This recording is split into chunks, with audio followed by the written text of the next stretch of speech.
पीते च मधुरम मधुरम स्वरूपम कर्मा पीते च मधुरम मधुरा स्मृतिश्च बुद्धिं प्रबोधय प्रभो मधुबोध शक्तिं विद्यां प्रयच्छ परमां परिभावयामि। नारायणाखिल गुरो भगवन् नमस्ते शिवाय नमः शिवलिंगाय नमः। तन्मे मनः शिव संकल्पमस्तु सर्वे भवन्तु सुखिनः। नारायण।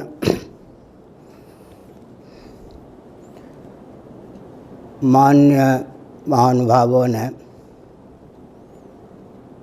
आस्था और अपनत्व पूर्वक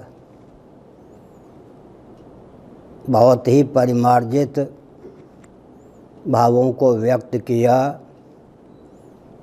मैंने भी आस्था और अपनत्व पूर्वक उन भावों को श्रवण करने का, आत्मसात करने का भरसक प्रयास किया है। मैं एक संकेत करता हूँ। श्रीमद् भागवत प्रथम स्कंध अध्याय 2 श्लोक 8, 9, 10, 11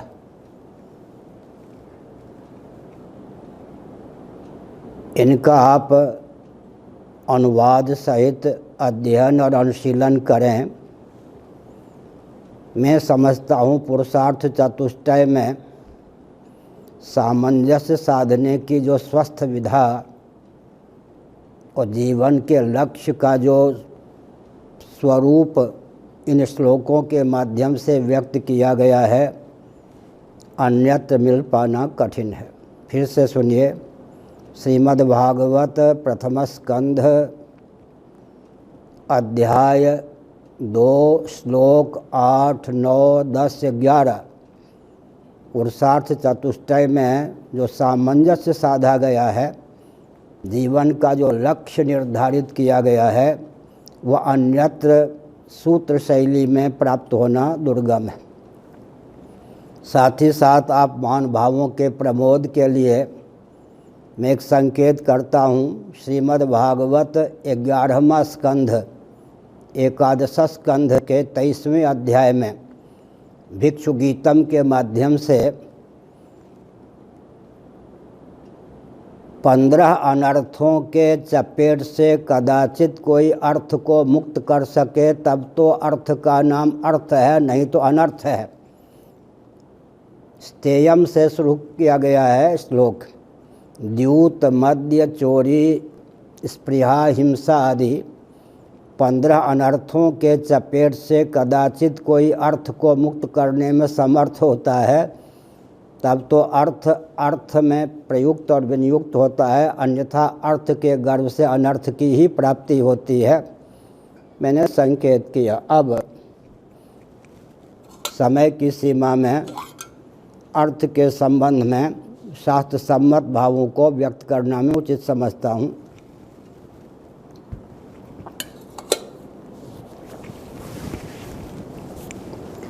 श्रीमद् भगवद गीता के 13वें अध्याय में भगवान श्री कृष्णचंद्र का एक वचन है अर्जुन के प्रति। तत्वज्ञानार्थ दर्शनम, अध्यात्मक ज्ञान नित्यत्वम तत्वज्ञानार्थ दर्शनम। यहाँ अर्थ शब्द का प्रयोग भगवान ने किया है। तत्वज्ञान के प्रयोजन का अनुदर्शन करना चाहिए। यहाँ अर्थ शब्द का प्रयोग प्रयोजन के अर्थ में किया गया है। पुरुषार्थ चतुष्टय में भी अर्थ शब्द सन्निहित है। जैसा कि आप महानुभावों ने संकेत भी किया, पुरुषार्थ, पुरुष के आगे अर्थ शब्द यहाँ भी सन्निहित है।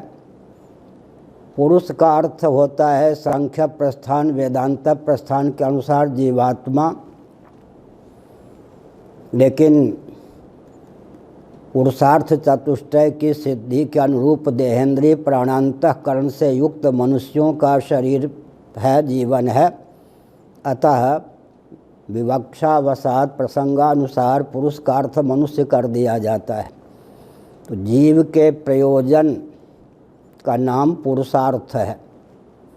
जीव के जीवन का जो प्रयोजन है उसी का नाम पुरुषार्थ है। तो अब ध्यान दीजिए, पुरुषार्थ चतुष्टय में अर्थ शब्द सन्निहित है, और धर्म अर्थ काम मोक्ष जब कहते हैं तब एक स्वतंत्र पुरुषार्थ के रूप में भी अर्थ का उल्लेख है।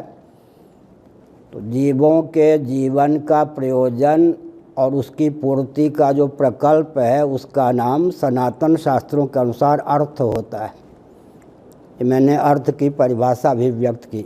अब थोड़ा सावधान।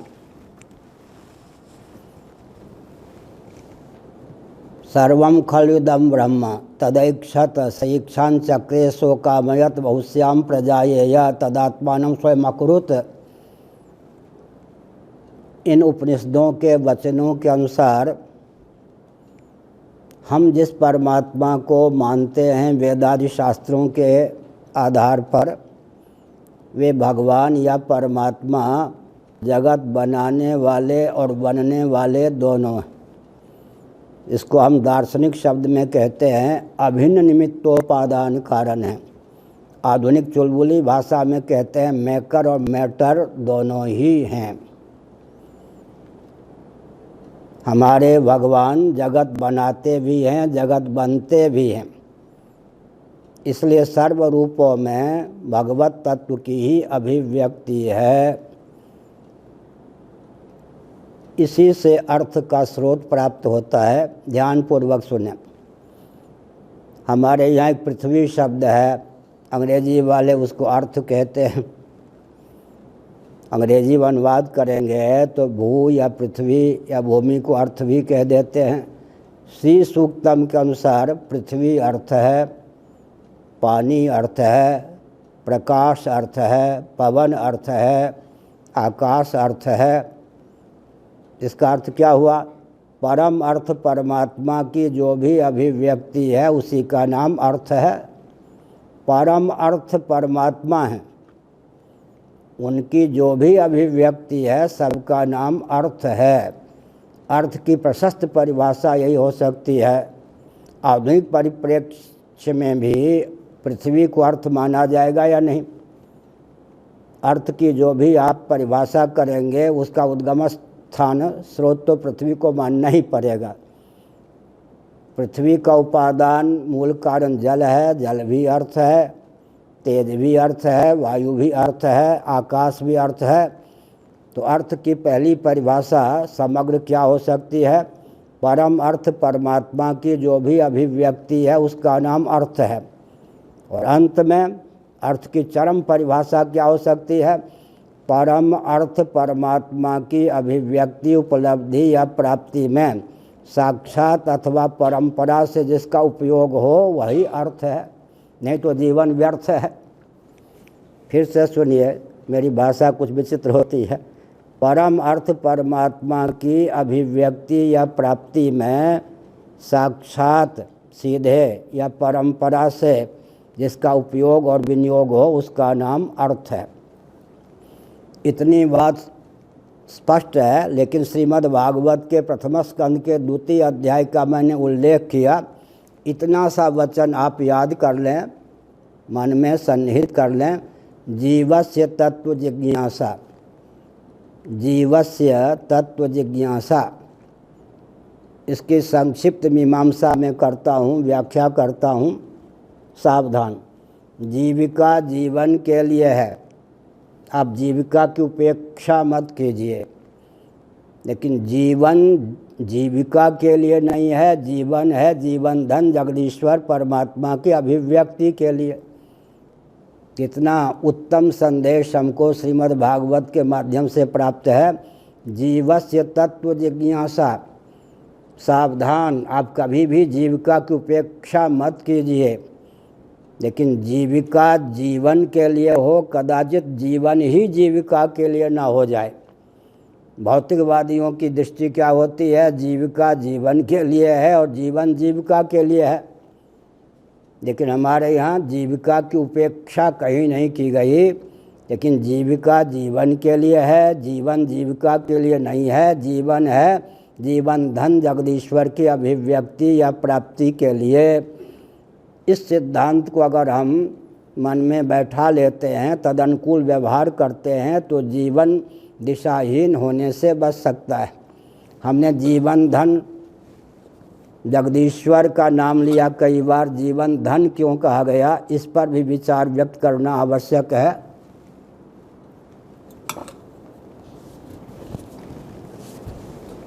बहुत से महानुभाव अपने आप को निरीश्वरवादी अनीश्वरवादी कहते हैं। ईश्वर नहीं है, परमात्मा नहीं है, भावुकों की कपोल कल्पना का नाम ही ब्रह्म है, ये सब अनर्गल प्रलाप करते हैं। लेकिन हमारे पूज्य गुरुदेव धर्म सम्राट स्वामी श्री करपात्री जी महाभाग ने एक अद्भुत निबंध लिखा, जो हमारे यहाँ से पुस्तक के रूप में प्रकाशित है, नास्तिक भी आस्तिक। एक निबंध है, भक्ति सुधा नामक ग्रंथ गीता प्रेस से प्रकाशित है। उसमें एक निबंध है, नास्तिक भी आस्तिक। पृथक से भी हमने उस निबंध को ग्रंथ का रूप दिया है, पूज्य गुरुदेव के ही नाम। इस पर ध्यान दें। विश्व में सचमुच में ईश्वर को न मानने वाला भी हृदय से ईश्वर को स्वीकार करता है। कोई भी अनीश्वरवादी अपने को कहे, लेकिन ईश्वर के प्रति निसर्ग सिद्ध आस्था सबके हृदय में सन्निहित है। भला कैसे? जीवों की चाह का जो सचमुच में विषय है, वास्तव विषय है या वास्तविक विषय है या असली विषय है, उसी का नाम उपनिषदों में ईश्वर, परमात्मा, आत्मा या ब्रह्म है। फिर से सुनिए, चाहे स्थावर प्राणी हो चाहे जंगम प्राणी हो, तरुलता गुल्म इत्यादि स्थावर प्राणी कहे जाते हैं, पशु पक्षी मनुष्य आदि जंगम प्राणी कहे जाते हैं। सबकी अंतर्निहित भावना का अनुशीलन अनुदर्शन हम कर सकते हैं या अपने जीवन की प्रवृत्ति या निवृत्ति का परिज्ञान प्राप्त कर सकते हैं। हमारी चाह का या इच्छा का जो सचमुच में विषय है, उसी का नाम ईश्वर, परमात्मा या भगवान है। हम क्या चाहते हैं? गिरीश त्रिपाठी जी, वाजपेयी जी, रेखा जी, सुब्रह्मण्यम जी कहीं सुन रहे हो तो सुन लें, हमारे बड़े लाडले प्यारे हैं, सब हैं। ऐसा जीवन जहाँ मौत की छाया भी न पहुँच सके। अमीवा नामक जंतु सबसे सूक्ष्म होता है, उसे भी छेड़ने का प्रयास कीजिए तो मरने से बचने का लिए उद्यम करता है। जितने प्राणी हैं सबके हृदय में निसर्ग सिद्ध भावना क्या सन्निहित है? पहली भावना सन्निहित है, ऐसा जीवन जहाँ मौत की छाया भी पहुँच न सके।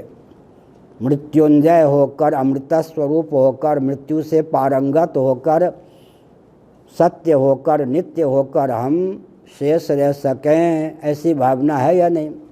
इसी का नाम तो ब्रह्म है, सत्यम ब्रह्म, जो नित्य है, सत्य है, अबाध्य है, जिसका कभी नाश हो नहीं सकता, और जो सबकी चाह का सचमुच में विषय है, उसी का नाम परमात्मा है। अब कौन परमात्मा का खंडन करेगा?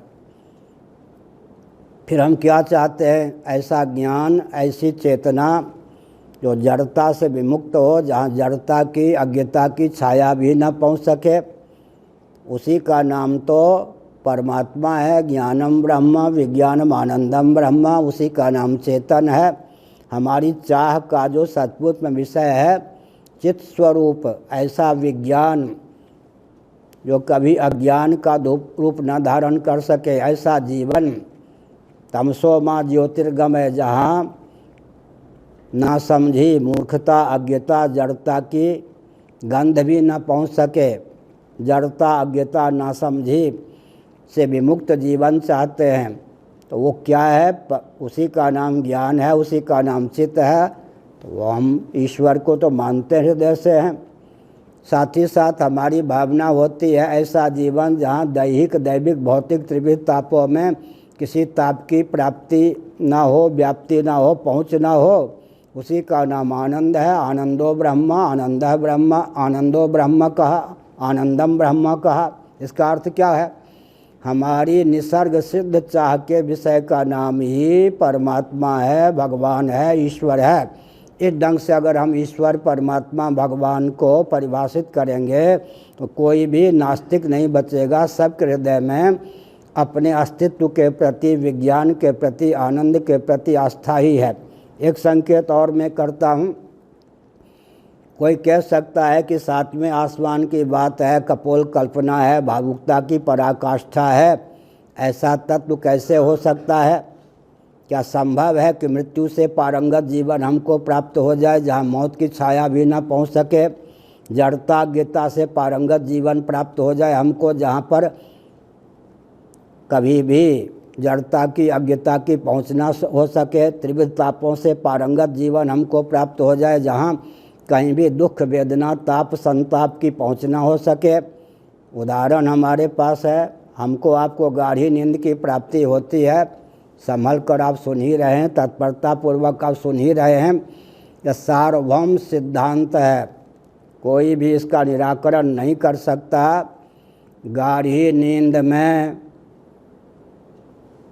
हिंदू हो या हिंदू, शिक्षित हो या शिक्षित, नर हो या वानर, जिसे गाढ़ी नींद की समुपलब्धि होती है, जब तक गाढ़ी नींद की प्राप्ति रहती है तब तक सर्दी, गर्मी, भूख, प्यास, किसी भी द्वंद्व की पहुँच गाढ़ी नींद में हम जीवों तक नहीं होती।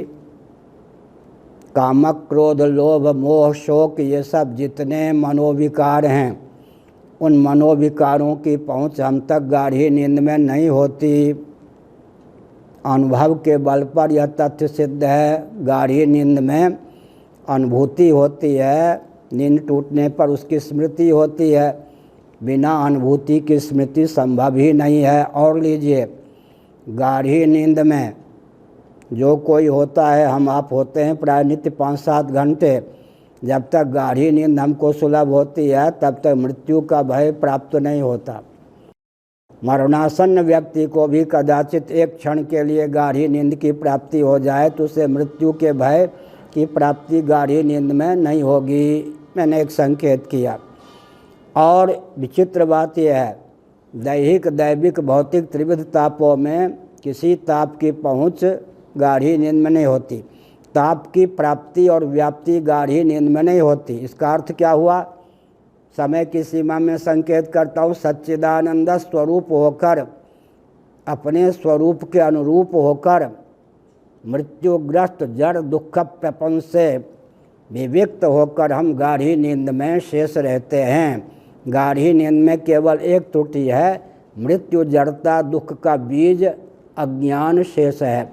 कदाचित हम ब्रह्मात्म तत्व के एकत्व विज्ञान, अध्यात्म विज्ञान के प्रभाव से मृत्यु, जड़ता, दुख के बीज को भी भून डालने में समर्थ हों ज्ञानाग्नि के द्वारा, तो देह त्याग के बाद सदा के लिए सच्चिदानंद स्वरूप होकर ही शेष रहेंगे। और इस बोध के बाद जीवन काल में मृत्यु, जड़ता, दुख से आक्रांत होकर हम शेष नहीं रहेंगे। अब तक हमने क्या संकेत किया? जीविका जीवन के लिए है, जीवन जीविका के लिए नहीं है। जीवन है, जीवन धन जगदीश्वर की प्राप्ति के लिए। एक और मैं संकेत करता हूँ, ताकि यह ना हो कि क्या हम सच्चिदानंद स्वरूप होकर शेष रह सकते हैं? क्या सचमुच हमारा जीवन सच्चिदानंद ही है? तो भगवद गीता के 15वें अध्याय और रामचरितमानस की ओर आपका मन मैं आकृष्ट करना चाहता हूँ। ममई वांशो जीवलोके, ईश्वर अंश, जीव अविनाशी, चेतन अमल, सहज सुख राशि। अब वैज्ञानिक धरातल पर मैं एक वाक्य की संरचना करता हूँ, सावधान। प्रत्येक अंश स्वभावतः अपने अंशी की ओर आकृष्ट होता है। न्यूटन जी ने भले ही वैशेषिक दर्शन आदि का नाम न लिया हो, गुरुत्वाकर्षण के सिद्धांत का से उन्हीं को प्राप्त हुआ हो, लेकिन गुरुत्वाकर्षण के संबंध में जो कुछ भाव व्यक्त किया जा सकता है, गीता के 15वें अध्याय के अनुसार सुन लीजिए। प्रत्येक अंश स्वभावतः अपने अंशी की ओर आकृष्ट होता है। रामचरितमानस में ईश्वर अंश, जीव अविनाशी। तो मैं एक संकेत करता हूँ, उदाहरण देता हूँ।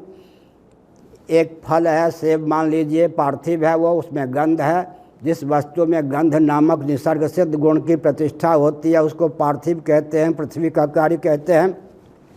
एक फल को मैंने पकड़ा, बल और वेग पूर्वक ऊपर फेंक दिया।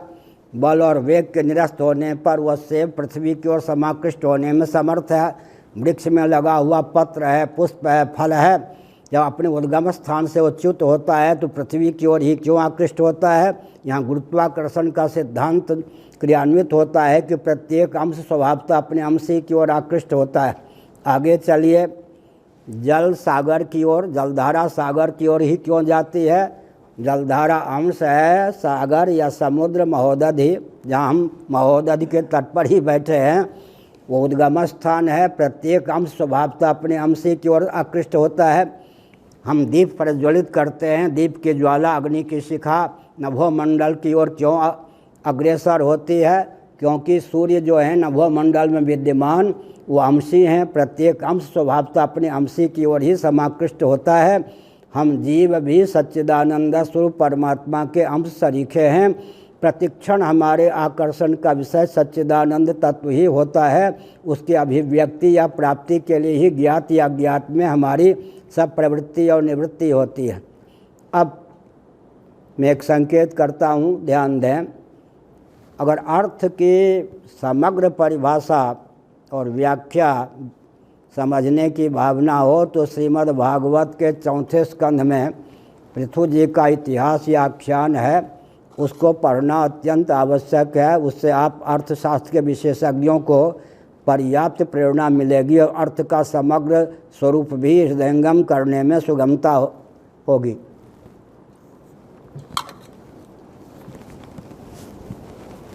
पृथु जी ने पृथ्वी जो कि गाय के रूप में व्यक्त थी, पात्र वत्स दोग्धा के भेद से उससे विविध प्रकार के अन्न को प्राप्त किया। बहुत महत्वपूर्ण अध्याय है स्कंध 4 श्रीमद् भागवत में पृथु जी का जो आख्यान है, बहुत महत्वपूर्ण अर्थशास्त्र की दृष्टि से वह सिद्धांत है। वहाँ पर फिर से सुनिए। परमात्मा से अधिष्ठित प्रकृति, मयाध्यक्षेण प्रकृति श्वेते सचराचरम हेतुना न कौन्तेय जगद विपरिवर्तते गीता मम योनिर्महद ब्रह्म तस्मिन् गर्भम दधाम्यहम गीता 14वां अध्याय। भगवान के समाश्रित उनकी शक्ति प्रकृति है, जिसको माया कहते हैं। प्रकृति का कार्य आकाश है। तस्मादात्मना आकाश संभूता तैत्तरीय उपनिषद। आकाश का कार्य वायु है, वायु का कार्य तेज है, तेज का कार्य जल है, जल का कार्य पृथ्वी है। सन्निकट सविशेष का नाम गिरीश जी कार्य होता है, सन्निकट निर्विशेष का नाम कारण होता है। कार्य और कारण की सटीक परिभाषा वैज्ञानिक गोष्ठी में मैंने की थी। सन्निकट नज़दीक, करीब, विशेषता से युक्त का नाम कार्य होता है। सन्निकट निर्विशेष का नाम कारण होता है। कार्य और कारण की यह अद्भुत परिभाषा है। उदाहरण के लिए पृथ्वी का कारण कौन हो सकता है? पृथ्वी में 5 गुण हैं, शब्द, स्पर्श, रूप, रसगंध। नीचे से गंध, रस, रूप, स्पर्श और शब्द। 5 के सन्निकट कौन संख्या है? गणित की दृष्टि से 4। पृथ्वी का उपादान कारण वही हो सकता है जो उस पृथ्वी की अपेक्षा सन्निकट निर्विशेष हो, वह जल ही सिद्ध है। मैं एक संकेत करता हूँ। वैज्ञानिक सम्मेलन में मैंने यहाँ कहा था, तत्वों की परिभाषा तो निर्धारित की गई। हम जब पढ़ते थे 9वीं 10वीं में तो लगभग 100 एलिमेंट्स थे। आजकल 118 19 तक गिन लिए गए, लेकिन उन सब का अंतर्भाव 5 में ही होना चाहिए। जो भी कार्य कोटि का प्रपंच है उसका अंतर्भाव 5 में ही होता है। हथेली 1 है, उंगलियां सामान्य रूप से 5 हैं। इसी प्रकार ये जो तरुलता, गुल्म इत्यादि हैं, गेहूँ, चने आदि हैं, ये तत्वांतर परिणाम नहीं हैं। इनको लेकर कोई तत्व की संख्या में वृद्धि नहीं होती। सबसे अंतिम कार्य कौन हो सकता है, इस पर विचार करें तो जो कार्य अपने से अधिक विशेषता वाली वस्तु को उत्पन्न करने में समर्थ न हो, उसी का नाम अंतिम कार्य है। पृथ्वी से वृक्ष इत्यादि उत्पन्न होते हैं, विविध प्राणियों के शरीर भी उत्पन्न होते हैं, लेकिन उनमें कोई छठी विशेषता नहीं होती। शब्द स्पर्श रूप रस गंध के अतिरिक्त छठी विशेषता नहीं होती। पृथ्वी चरम कार्य है। पृथ्वी का कारण जल ही हो सकता है, क्योंकि उसमें 5 नहीं केवल 4 गुण हैं। जल में स्वभाव से गंध नहीं होता, जल स्वभाव से निर्गंध होता है। जल का कारण तेज ही हो सकता है, क्योंकि उसमें स्वभाव से 3 ही गुण हैं। और तेज का कारण वायु ही हो सकता है, क्योंकि उसमें स्वभाव से 2 ही गुण हैं। और वायु का कारण आकाश ही हो सकता है, क्योंकि उसमें स्वभाव से 1 ही गुण है, शब्द। और आकाश का कारण कौन हो सकता है? अव्यक्त, जो कि शब्द की भी बीजावस्था को संजोए हुए है। और जैसे बीज चना, मटर, जौ इत्यादि हैं, उनमें अंकुरोत्पादनी शक्ति दग्ध कर दें या घुन लग जाए तो बीज का पर्यवसान फिर पृथ्वी ही हो है। इसी प्रकार से प्रकृति में जो प्रपंचोत्पादनी शक्ति सन्निहित है, उसको अगर हम कर्षित कर लें, प्रकृति में प्रपंचोत्पादनी शक्ति न रहे तो प्रकृति का पर्यवसान सत्स्वरूप, चित स्वरूप, आनंद स्वरूप परमात्मा में ही होता है। तो हमने क्या संकेत किया? पृथ्वी फल है। भगवान शंकराचार्य महाभाग ने छांदोग्य उपनिषद के 7वें अध्याय के भाष्य में एक सूत्रात्मक वाक्य लिखा, फलावसानम जगत। आप हम आम इत्यादि का पौध लगाते हैं, छाया आदि की प्राप्ति होती है, लेकिन भाव ये होता है कि फल मिले। तो परमात्मा प्रकृति के योग से आकाश, वायु, तेज, जल पृथ्वी के रूप में उत्पन्न अभिव्यक्त होते हैं। पृथ्वी चरम कार्य है, तो एक नियम है कि कार्य में कारण का सन्निवेश होता है। दूध दही बन जाए तो फिर दूध की उपलब्धि दही में नहीं होती, दही का पर्यवसान फिर दूध नहीं होता।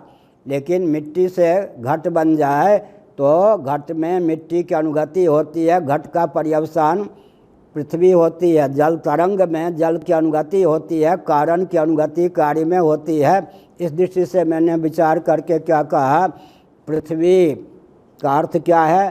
पृथ्वी जिसमें जल भी सन्निहित है, तेज भी सन्निहित है, वायु भी सन्निहित है, आकाश भी सन्निहित है, प्रकृति भी सन्निहित है, परमात्मा भी सन्निहित है। अर्थात इन तत्वों में जो निसर्ग सिद्ध क्षमता है, सबको संजोने वाली पृथ्वी है। इसीलिए पृथु जी के उपाख्यान में बताया गया कि पृथ्वी गाय के रूप में व्यक्त हुई।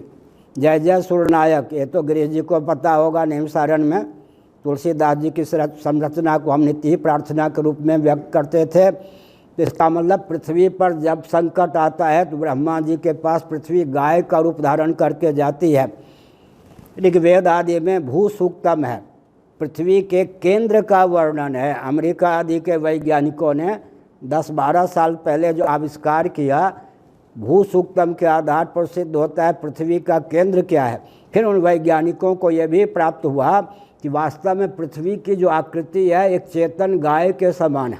तो हमारे यहाँ बहुत ही सूक्ष्म दृष्टि का अवलंबन लेकर पृथ्वी के समग्र प्रतीक के रूप में गोवंश को माना गया है। तो गाय के रूप में पृथ्वी प्रकट हुई। दोग्धा के भेद से, पात्र के भेद से और वत्स बछड़ा के भेद से पृथ्वी ने किस प्रकार के अन्न को दिया। अन्न का नाम अर्थ हो गया यहाँ पर। पहले तो मैंने कहा पृथ्वी अर्थ है, जल अर्थ है, तेज अर्थ है, वायु अर्थ है, आकाश अर्थ है, प्रकृति अर्थ है, परमात्मा अर्थ है। परम अर्थ परमात्मा की जो भी अभिव्यक्ति है उसका नाम अर्थ है। परम अर्थ परमात्मा की अभिव्यक्ति प्राप्ति में जिसका साक्षात या परंपरा से उपयोग हो वह अर्थ है।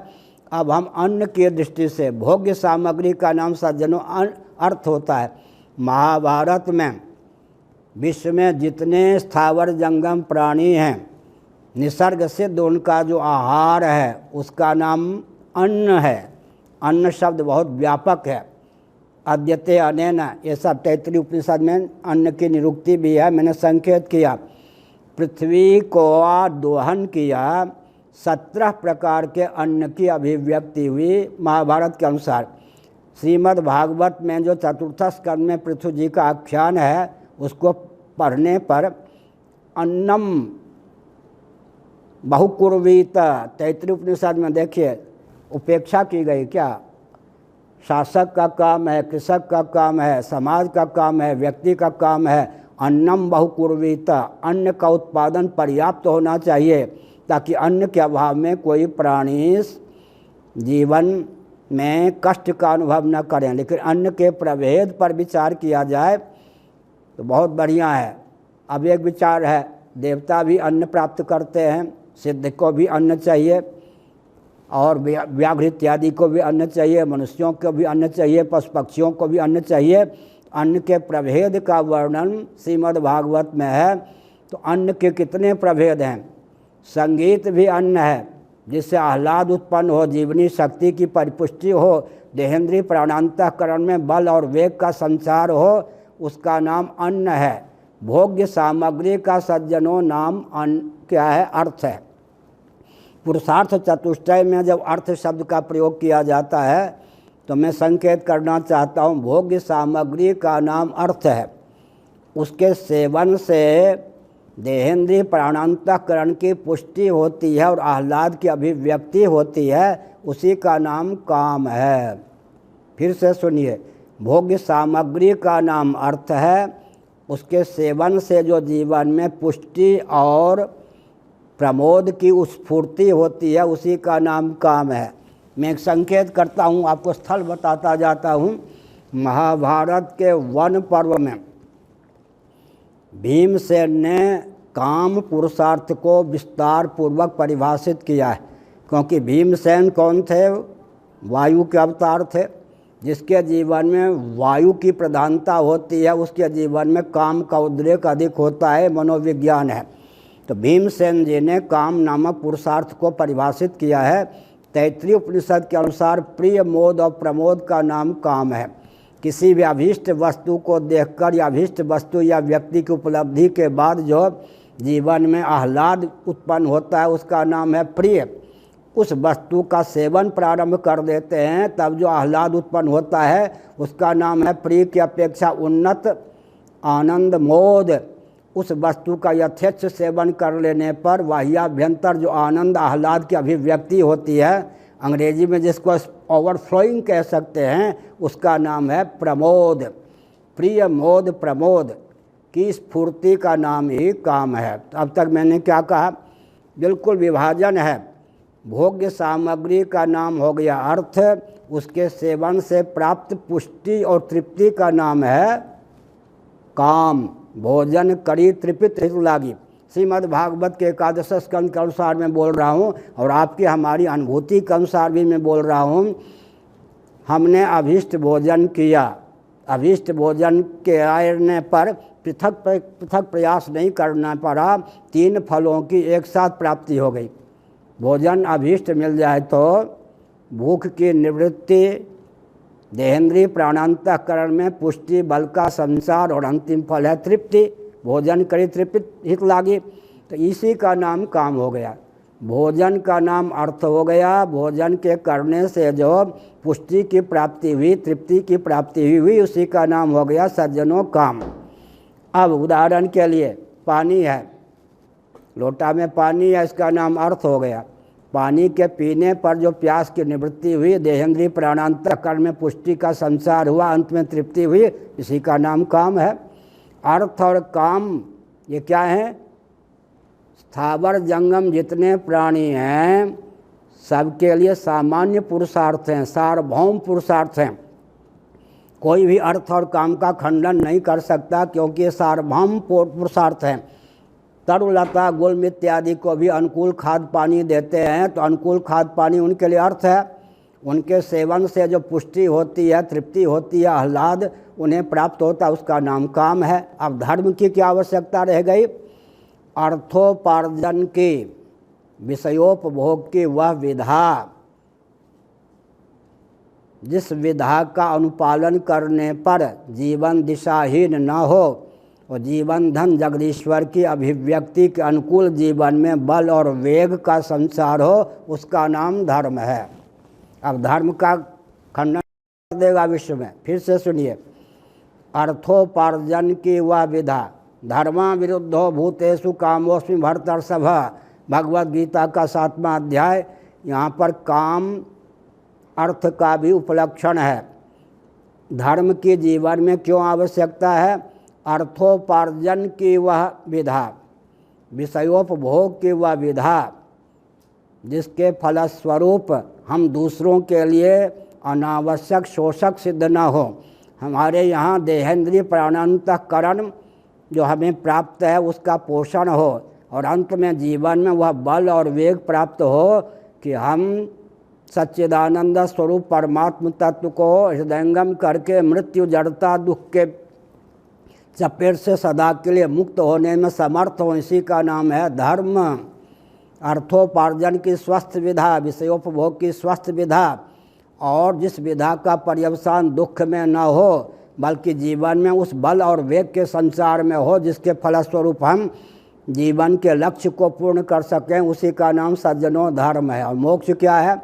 श्रीमद् भागवत ने मोक्ष को परिभाषित किया है।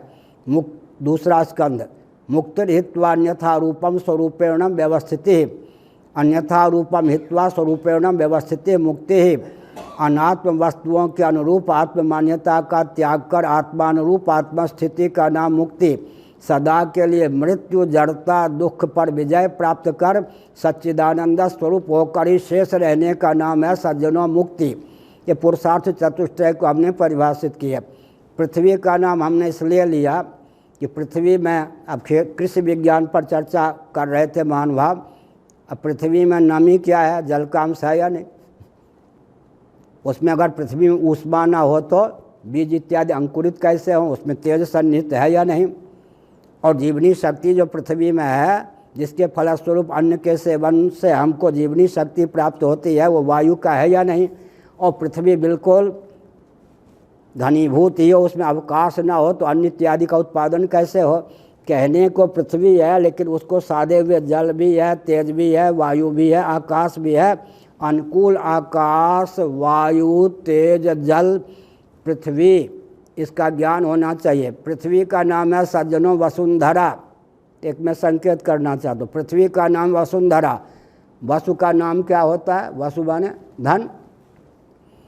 कोई भी भूमि, रेखा जी और त्रिपाठी जी, वाजपेयी जी, कोई भी भूमि ऐसी नहीं जो वसुंधरा ना हो।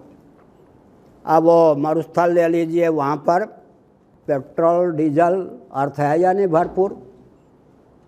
अच्छा, कहीं सोने के खान हैं, कहीं लोहे की प्राप्ति हो जाती है, कहीं कोयले की प्राप्ति हो जाती है, कहीं विविध प्रकार के अनाज की उत्पत्ति होती है, कहीं केसर की उत्पत्ति भी हो जाती है। इसका मतलब क्या है? वसुंधरा वसुंधरा ही है। पृथ्वी कहीं भी अपनी उपयोगिता को कुंठित कर दे, यह संभव नहीं। अर्थशास्त्री वह होता है किस भूमि से किस प्रकार की वस्तु की प्राप्ति हो सकती है, इसका उसको विधिवत परिज्ञान हो।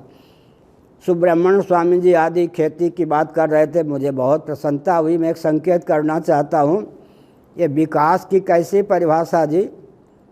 एक प्रांत को शासन तंत्र 3 प्रांत बना देता है, जनता भी लोटपोट हो जाती है कि अब नया प्रांत बन गया, मैं नए प्रांत का नागरिक हो गया।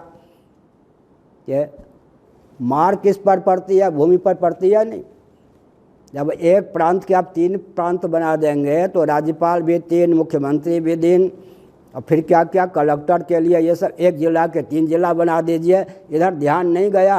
अंजन का आँख जय फोटे, ये विकास है या विनाश का मार्ग है? अंग्रेज़ों को कितने भी कोस लीजिए, लेकिन कम से कम आज का बंगाल, बिहार और उड़ीसा एक प्रांत उन्होंने रखा था या नहीं? जब आप एक देश के 3 देश कर देते हैं, एक प्रांत के 3 प्रांत कर देते हैं और एक जिला के 3 जिला बना देते हैं, तो ध्यान है कि मार किस पे पड़ती है, चोट किस पे पड़ती है? भूमि पर पड़ती है या नहीं? और जो विकास को वर्तमान ढंग से परिभाषित किया गया है उसमें पृथ्वी धीरे धीरे उत्पादनी उर्वरा शक्ति से भिन्न होती जा रही है या नहीं? अन्न के उत्पादन की विधा भी एक प्रकार से कैंसर आदि रोग के लिए उर्वर है या नहीं? अन्न के संरक्षण की विधा भी, अन्न के, अब गैस के माध्यम से भोजन बनावेंगे और गाय के गोबर के कंडे के माध्यम से भोजन बनाएंगे, आकाश पाताल का अंतर होगा या नहीं? तो हमने एक संकेत किया सज्जनों, समय पर्याप्त हो चुका है कि अर्थ को अच्छी प्रकार समझने की आवश्यकता है। अब तक के प्रवचन का सार हुआ, प्रयोजन का नाम है अर्थ, प्रयोजन की सिद्धि जिससे हो जाए उसका नाम भी अर्थ है। प्रयोजन और उसके साधन दोनों का नाम अर्थ है, लेकिन प्रयोजन को समझने की आवश्यकता है। जीव के जीवन में जो निसर्ग सिद्ध प्रयोजन है वह है मृत्यु, जड़ता, दुख पर विजय प्राप्त करना, अर्थात मृत्यु, जड़ता, दुख से विविक्त सच्चिदानंद स्वरूप होकर ही शेष रहना। और एक विचित्र बात मैं कहता हूँ, अर्थ की अंतिम परिभाषा क्या होगी? गौड़पादाचार्य महाभाग ने मांडुक्य कारिका में एक वचन बनाया, कारिका है वह, उपाय सोवताराय, उपाय सोवताराय। ये सृष्टि है, ये व्यर्थ नहीं है। अगर महाप्रलय की दशा में हम आप होते, ध्यान दीजिए, गाढ़ी नींद में ही हम आप हमेशा रहें तो गाढ़ी नींद में अर्थ की सिद्धि नहीं हो सकती, धर्म की सिद्धि नहीं हो सकती, काम की सिद्धि नहीं हो सकती, मोक्ष की सिद्धि नहीं हो सकती, लेकिन किसी दुख की प्राप्ति भी नहीं हो सकती। सदा के लिए गाढ़ी नींद ही हमको प्राप्त हो। तो मैंने गाढ़ी नींद का वर्णन किया, वहाँ किसी द्वंद्व की, शीत उष्ण इत्यादि द्वंद्व की पहुँच नहीं है। ये वरदान है गाढ़ी नींद, विक्षिप्त होने से बचाने वाली है गाढ़ी नींद। कामक क्रोध आदि मनोविकार की पहुँच नहीं है। मियाँ की दौड़ मस्जिद तक, जितने द्वंद्व हैं, ताप हैं, उनकी दौड़ कहाँ तक? अहंकार तक। अहमिचा प्रसुप्ते श्रीमद् भागवत एकादश स्कंद, अहम का सो जाना ही एक विचित्र बात है। अहंकार के नीचे जो उनका जीवन है, अहंकार पर आरूढ़ होकर जो जीवन यापन करते हैं, उनकी बात छोड़ दीजिए। गाढ़ी नींद में जो हमको सुख प्राप्त होता है, आनंद प्राप्त होता है, वो अहंकार से ऊपर। गाढ़ी नींद में हम भोक्ता तो होते हैं, लेकिन आग्रह पूर्वक भोक्ता नहीं होते, हम सुखी, इस प्रकार का भाव नहीं उत्पन्न होता। तो हमने संकेत किया, क्या संकेत किया सज्जनों? सदा के लिए हमको गाढ़ी नींद प्राप्त हो जाए तो दुख की पहुँच न होने पर भी कृतार्थता न हो, मृत्यु, जड़ता, दुख के बीज अज्ञान का दाह न हो। महाप्रलय की दशा में हम लोग रहते, मान लीजिए भगवान सृष्टि ही न बनाते तो न रहे बाँस, न बने बाँसुरी, न बने बाँसुरी, न बजे बाँसुरी। हमको ये सब पापड़ क्यों बेलने पड़ते? मान अपमान, सुख दुख, ये सब संयोग वियोग। लेकिन भगवान ने जो सृष्टि बनाई है उसका प्रयोजन है उपाय सोवताराय, मांडुक्य कारिका। ब्रह्म तत्व, परमात्म तत्व, भगवत तत्व में हमारा मन सन्निहित हो सके, तद अनुकूल देहेंद्रीय प्राणांतःकरण में बल और वेग हम समर्जित कर सकें। इसलिए जगत मिथ्या कह देने से काम नहीं चलेगा। दार्शनिक दृष्टि से मिथ्या है, लेकिन इसकी उपयोगिता क्या है? इसी का आलंबन लेकर सच्चित आनंद स्वरूप परमात्मा तक हम पहुंच सकते हैं। पंचदशी की एक बात कहकर मैं वचन को विराम देता हूं, 9:30 होने वाला है। उर्दू में अगर मैं कहूं तो खालिस, जिसको प्योर कहते हैं, विशुद्ध कहते हैं संस्कृत में, अंग्रेजी में प्योर कहते हैं। सत्य का किसी को ज्ञान हो सकता है, सत्य का दर्शन हो सकता है, सत्य का अनुभव हो सकता है। सत्य का अनुभव सत्य ही करेगा या कोई असत करेगा? चित्त का किसी को अनुभव हो सकता है, आनंद का किसी को अनुभव हो सकता है। सच्चिदानंद जब हम भगवान को कहते हैं तो भगवान अनुभव स्वरूप हैं, अनुभाव्य नहीं। अनुभव के विषय भगवान नहीं है, सच्चिदानंद स्वरूप हो गए। बहुत अच्छा उदाहरण दिया पंचदशी कार्य विद्यानंद स्वामी जी ने। अरहर की दाल बनाइए, करेले आदि की सब्जी बनाइए, उसमें इमली का प्रयोग करते हैं, खटास का प्रयोग करते हैं, अम्ल का प्रयोग करते हैं। लेकिन अम्ल को खट्टा करने के लिए कोई और तत्व की जरूरत है क्या? जो अनुभव स्वरूप है वो अनुभव का विषय नहीं हो सकता। अब एक कल्पना कीजिए, रहा भी न जाए, सहा भी न जाए। एक चुटकुला सुनाता हूँ। मैं वृंदावन में वेद विद्यालय में पूज्य स्वामी अखंडानंद सरस्वती जी महाभाग के यहाँ रहता था।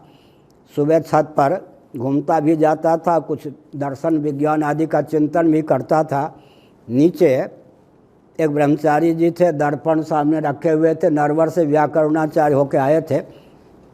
उनके मन की बात वो जाने, लेकिन वो एक गीत गा रहे थे और यूँ देख रहे थे, रहा भी ना जाए, सहा भी ना जाए, रहा भी ना जाए, सहा भी ना जाए। वो ब्रह्मचारी जी के मन में क्या भाव थी वो जाने। हमारी आपकी स्थिति क्या है? रहा भी ना जाए, सहा भी ना जाए। क्या अर्थ है? भगवान सच्चिदानंद स्वरूप हैं, ये हमने सुन लिया लेकिन देखे बिना रह नहीं सकते। और अगर वो दिखाई पड़ जाएंगे तो भगवान नहीं रहेंगे, दृश्य हो जाएंगे। जो दृश्य होगा वो नश्वर होगा, रहा भी न जाए, सहा भी न जाए। जैसे अपना मुख है, कम से कम अपने आँख के अभिव्यंजक संस्थान गोलक है, उसको देखे बिना कैसे रहा जाएगा, देख कैसे सकते हैं। विचित्र बात है, दर्पण की क्या आवश्यकता है। जो स्वतः दृश्य नहीं है उसको भी प्रतिफलन सिद्धांत, इमेज सिस्टम फिजिक्स में बहुत चलता है, प्रतिफलन सिद्धांत के दृष्टि से दृश्य बना दे। जगत की क्या उपयोगिता है। साक्षात सच्चिदानंद तत्व किसी के दृश्य नहीं हो सकते, सर्वाधिष्ठान है वे। लेकिन जगत क्या करता है, इसकी उपयोगिता क्या है, उनका अभिव्यंजक संस्थान। सन घटा सन पटा सन त्यापस्त भूह सन वायु हो। हर वस्तु के माध्यम से हम सत्य का दर्शन कर लेते हैं। जो बहिर्मुख व्यक्ति होते हैं घट पट पर ध्यान रखते, स्त्री पुरुष पर। हम लोग एक घट ने किसको व्यक्त किया, सन घटा, घट है ये क्यों है, वो ब्रह्म तत्व जो सदरूप है उसको प्रकट कर दिया घटपट आदि ने भी। अमुक भांति अमुक का भान हो रहा है, घट दिखता है, अरे भान क्या है, परमात्मा ही तो है। ये जगत भगवान ने क्यों बनाया, जो भगवत तत्व सच्चिदानंद स्वरूप है, स्वरूप वैभव के आधार पर हमारा दृश्य नहीं हो सकता, उसका अभिव्यंजक संस्थान जगत है। तो आज के प्रवचन का सार ये हुआ, पृथ्वी अर्थ है, और पृथ्वी से वन, ये सब जो भी प्राप्त हुए हैं सब अर्थ हैं। जल अर्थ है, तेज अर्थ है, वायु अर्थ है, आकाश अर्थ है। इन सब का उद्गम स्थान अव्यक्त प्रकृति या माया अर्थ है, उनके आश्रय भगवान अर्थ हैं। परम अर्थ परमात्मा की जो भी अभिव्यक्ति है उसका नाम अर्थ है। और अंत में परम अर्थ परमात्मा की प्राप्ति में जिसका साक्षात या परंपरा से उपयोग हो उसका नाम अर्थ है। अंत में अर्थ किसको कहते हैं, जो मृत्यु जड़ता दुख के चपेट से मुक्त कर देने में समर्थ हो, उसका नाम अर्थ है। नारायण हर हर महादेव।